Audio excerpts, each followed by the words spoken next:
Hi everybody, my name's Gene. I'm a graphic designer and an illustrator, and I've been working in the industry for about 15 years.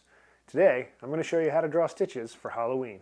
So, if you have Dracula here and he's out, hard night on a town, he gets in a fight with a couple of werewolves, he's probably going to need some stitches because he probably is going to get a claw to the face, because werewolves have claws and they'll claw you to the face, the drop of a hat. So, again, let's talk about simple shapes, because we always want to keep simple shapes in mind. Now, stitches are real easy. Your basic stitches are essentially a straight line, okay?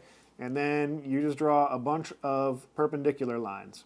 Now, you want to try and keep them, relatively evenly spaced, but then you have to think about, well, that's all fine and good, but Dracula's probably not going to go to the hospital, so he's probably not going to have it done by a machine. So his stitches, okay, if a doctor did this, then this is kind of how it would look. It'd be a little straight line, maybe there'd be a little gap here, but since Dracula's just kind of going back to a couple of the people that he's already made into a vampire, I'm going to say that his stitches are a little bit more open in some areas.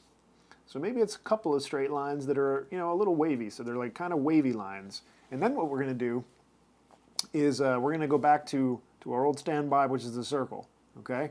Now, if you're using a needle and thread, then your holes in your face are going to be pretty tiny. It's going to be kind of like that, a little tiny little like that. But since Dracula, not going to a doctor, who knows what they're sticking in his face in order to cover up his wounds. So we're going to do a couple different, it's okay, just different sizes. It doesn't have to be perfect.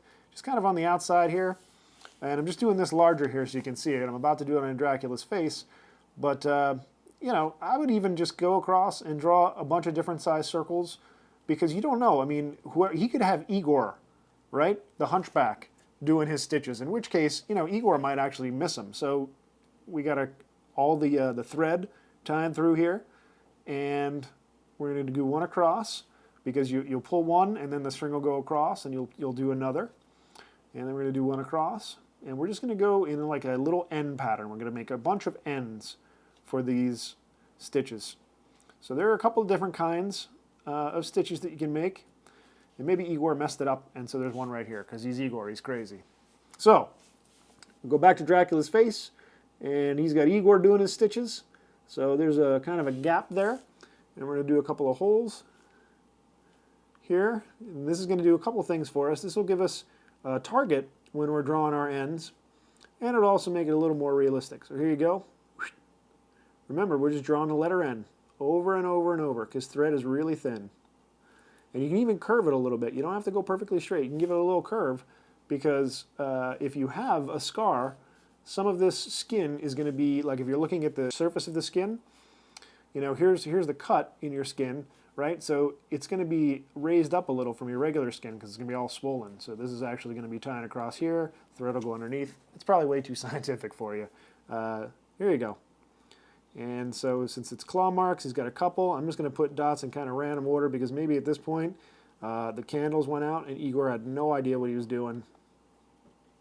And then one other little kind of claw mark right there that gets 2 or 3 stitches. And that's all there is to it. And now he's got a bunch of stitches keeping his face together from that fight with the werewolves. So there you go. That's all there is to drawing stitches for Halloween. We'll see you next time.